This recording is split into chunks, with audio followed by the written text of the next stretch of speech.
Sometimes you feel you cannot stand even one more moment of whatever it is you are going through. The situation is intolerable to you, beloveds, for you have judged yourself a hapless, helpless victim. Do not judge. Do not judge yourself a victim. Do not judge yourself a martyr. Do not judge. By far and large, you are a self-announced victim of your own thoughts, or you might prefer to say because of your lack of foresight and your preponderance of innocence. Yes, this is also true, yet it is wiser for you to consider yourself responsible for the situation you got yourself into, and responsible for continuing to serve a self-imposed sentence of victimhood. You are the announcer of your own wounds. If something is intolerable to you, why continue to carry its banner? Do not think that I am saying life is a breeze. I say you are the one setting the price you pay. Beloveds, do not pay by suffering. Suffering is off track. Do not accept suffering as a fact. Often you think you trade one suffering for another. Sometimes you think if only. There are so many if onlys. Somehow, one way or another, you led yourself into a trap. You may think you fell into it when you may well have shoved yourself in. Life is made of choices. Much of the time you have no idea what you are choosing, and, sometimes, not even that you are choosing. Sooner or later, you may have the idea in life that you pay the piper. You may have the idea that sooner or later, life simply grabs you by the neck. You may be someone who thinks too much, or you may not think at all. You really can't sit out this dance, dear ones. You are a partner in your life. Somehow, somewhere, you incurred. This is not something for you to sit and feel guilty about. Sense of guilt is a waste of life.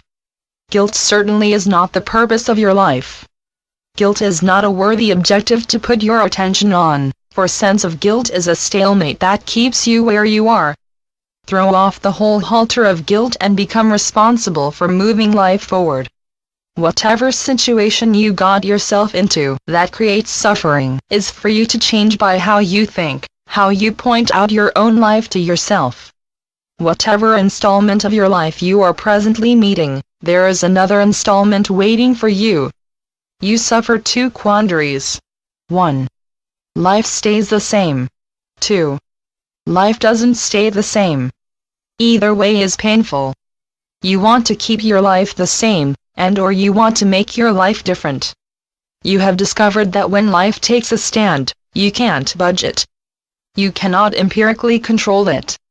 This makes you a human being living life in the world. Sometimes, life is the way you want it, and sometimes life is the opposite of the way you want it. You suffer change in your life, or you suffer feeling stuck. What if you didn't have to have the idea that suffering is your due? I will tell unequivocally that suffering is not your due. Love is your due. Start loving yourself now. The more you carry love in your heart, the more love you will feel, and the more genuine your love will be. Love is not meant to be something you have to sustain. If you were to let go of whatever holds your love back, your love would shine on its own. You are made of my love.